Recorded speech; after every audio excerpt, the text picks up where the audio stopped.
হাতে গোনা আর কয়েকটা দিন বাকি।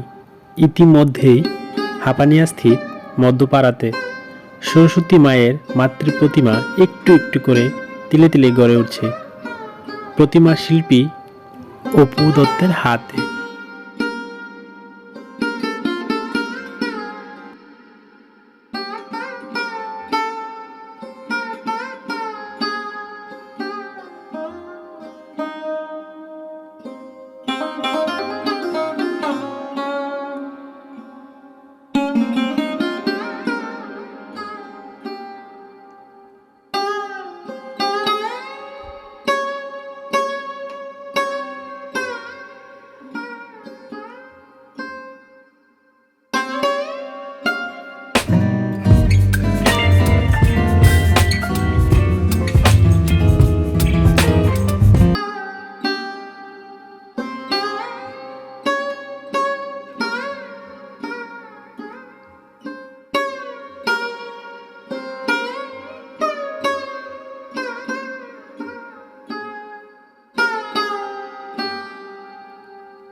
আজকের ভিডিওটা আপনাদের কেমন লাগলো আমাকে কমেন্ট করে জানাবেন।